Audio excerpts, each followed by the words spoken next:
Hello दोस्तों, मैं हूं अंबुज। स्वागत है आप सभी का डिफेंस एंड डिप्लोमेट्स में। दोस्तों, इस समय दुनिया के 3 महत्वपूर्ण सूचनाएं हैं, जिनमें एक के साथ मैंने आपके साथ साझा किया था, एक पर भी चर्चा किया था कि नेपाल हिंसा, नेपाल में जो तख्ता पलट हुआ है उसके पीछे कौन लोग थे, क्या वजह था।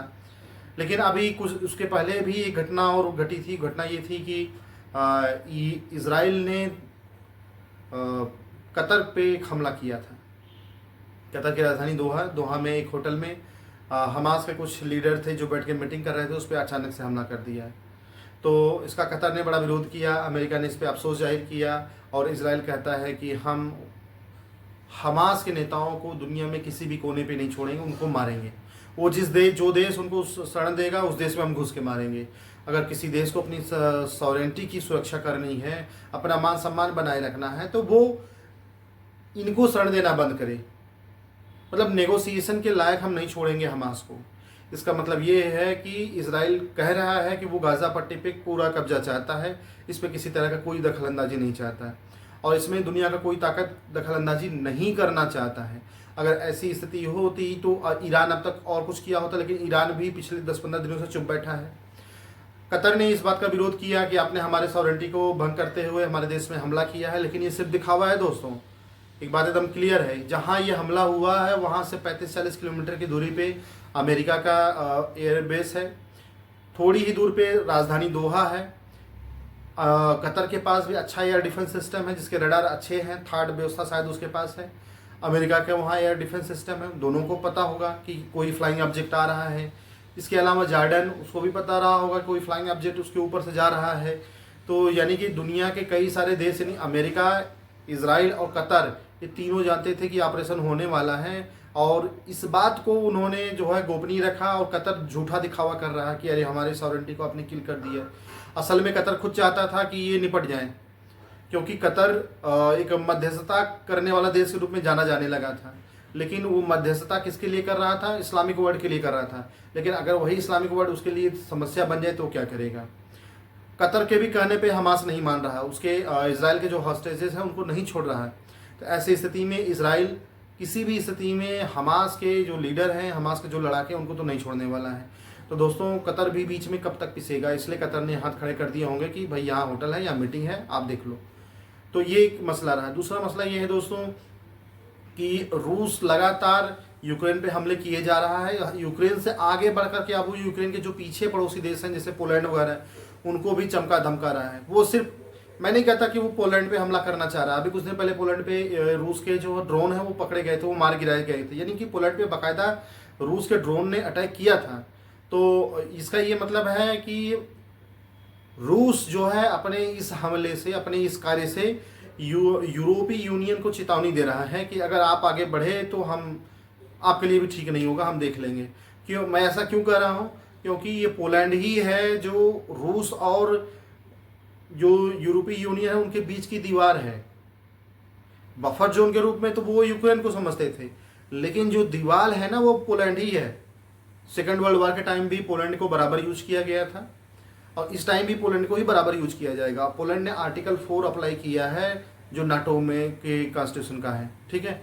तो ऐसी स्थिति आ गई है। तो मुझे नहीं लगता कि रूस वर्ल्ड वॉर 3 को शुरू करेगा या पूरे नाटो से लड़ाई करेगा, बल्कि वो सिर्फ यूरोपीय यूनियन को या नाटो को ये चेतावनी देना चाह रहा है कि आप इसमें इन्वॉल्व मत होइए, ठीक है। एक तो ये बात रहा। दूसरी दोस्तों, मैं एक बात कहना चाह रहा हूँ कि एक पंक्ति है कि समर्थ के नहीं दोष गोसाई, यानी जो सामर्थ्यवान व्यक्ति है उसका कोई दोष नहीं होता है, ठीक है। उसकी गलतियों पे लोग पर्दा डालते हैं। और सामर्थ्यवान व्यक्ति इस समय कौन है? रूस है और अमेरिका है। एक तरफ अमेरिका इसराइल के माध्यम से गाजा पट्टी पे कब्जा किया हुआ है, दूसरी तरफ रूस यूक्रेन पे कब्जा कर रहा है। तो क्या इन दोनों की ये जो कब्जा करने की कार्रवाई है, इसको यूनाइटेड नेशन रोक पा रहा है? नहीं रोक पा रहा है। तो यूएन की प्रासंगिकता क्या रह गई? यूएन की प्रासंगिकता पर प्रश्न चिन्ह लग रहे हैं। और दोस्तों, ये जो यूएन के अभी महासचिव है ना, एंटोनियो गुटेरेस, ये इनका नाम का एकदम बुरे महासचिव के रूप में लिखा जाएगा, काले अक्षरों में लिखा जाएगा, क्योंकि इनके कार्यकाल में इतनी घटनाएं हुई और ये किसी पे भी सफल नहीं रहे। कोरोना में चाइना से ये कोरोना वायरस फैला, ये कोरोना वायरस फैलाने वाले देश के समर्थन लेते रहे। ये चाइना का हमेशा समर्थन किए। क्यों? हो सकता है कि एंटोनियो गुटेरेस को पर्सनल लाभ मिला हो चाइना के माध्यम से, या अभी अमेरिका के धमकाने पे ये इजराइल के विरुद्ध कुछ कर नहीं पा रहे हैं, ये रूस के विरुद्ध कुछ नहीं कर पा रहे हैं, चूंकि ये परमानेंट मेंबर है, इनके पास वीटो पावर है, इनके पास पैसा है, इनके पास मिलिट्री पावर है। ये न तो पंगु हो गया है। तो अगर भारत कोई कार्रवाई करता है तो उस पर यूएन अगर बाहर निकल के आता है तो यूएन को लताड़ा जा सकता है। और वैसे भी यूएन की औकात इजराइल ने बहुत पहले नाम दिया था। यूएन के महासचिव ने कहा कि हम आपको पाबंदी लगाएंगे, बोला गेट आउट। यूएन का प्रतिनिधि पहले इजराइल से निकलो और इजराइल में दिखाई मत देना, नहीं तो और मारेंगे। और खुद यूएन के जो महासचिव हैं उनके खिलाफ जो है वारंट जारी कर दिया कि अगर ये इजराइल में कदम रखते हैं तो हम इनको अरेस्ट कर लेंगे। क्या इज्जत है और क्या प्रासंगिकता है।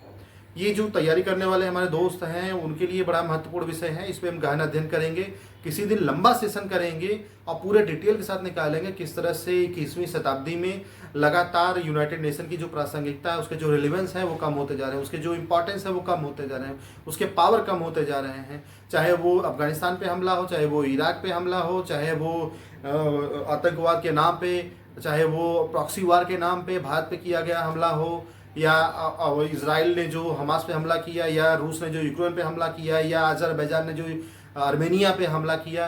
किस हमले में, किस हिंसा को, किस युद्ध को रोक पाने में सक्षम रहा आज तक, या प्रयास किया है, हम इसका अध्ययन करेंगे, एनालिसिस करेंगे जियोपॉलिटिकल पॉइंट ऑफ व्यू से और पीस सेटलमेंट के पॉइंट ऑफ व्यू से। यूनाइटेड नेशन पिछले 20-22 सालों में, 25 सालों में कुछ नहीं किया है, कुछ भी नहीं किया है।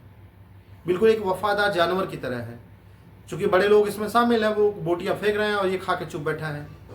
उनके इशारे पे बोलता है, उनके इशारे पे चुप हो जाता है। बाकी चीज़ें आप समझ रहे होंगे दोस्तों। स्थिति अभी बहुत गंभीर है। और रही बात भारत अमेरिका के संबंधों की, तो ये और बिगड़ने वाला है। मुझे नहीं लगता भारत अमेरिका के संबंध इतने जल्दी सुधरने वाले हैं, क्योंकि अमेरिका के जो सेक्रेटरी हैं वो लगातार G7 और EU के देशों के संपर्क में है। उनसे भी भारत पे और चाइना पे टैरिफ लगाने की बात कर रहे हैं। हालांकि भारत ने अभी हाल फिलहाल में डील एग्रीमेंट करने का प्रयास किया है फ्रांस के साथ, और जर्मनी के साथ भी हमारे FTA पे बातचीत चल रही है। तो मुझे लगा, और ब्रिटेन के साथ हो चुका है, तो मुझे लगता है कि फ्रांस, ब्रिटेन, जर्मनी यही EU के मेजर कंट्री हैं और उनके साथ भारत के पर्सनल जो एग्रीमेंट चल रहे हैं और उसको बाइकाट करके वो भारत पे सेंक्शन नहीं लगाएंगे, भारत पे टैरिफ नहीं लगाएंगे। अमेरिका का ये प्लान तो फेल होने वाला है, लेकिन उसके प्रयास तो देखिए, वो इनको भी भड़का रहा है। ये जितना कुछ भी है दोस्तों, हम सारे विषयों पे नज़र बनाए रखे हैं। कुछ नई घटना घटती है तो हम उस पर आपसे डिटेल में चर्चा करेंगे, लेकिन मुझे नहीं लगता है कि अभी फ़िलहाल शांति आने वाली है। तब तक जब तक डोनाल्ड ट्रंप गद्दी पे हैं, तब तक जब तक यूक्रेन हार नहीं मान लेता, तब तक जब तक हमास सरेंडर नहीं कर देता है। ठीक है दोस्तों, आप हमारे वीडियो को देखिए, लाइक करें, सब्सक्राइब करें। धन्यवाद।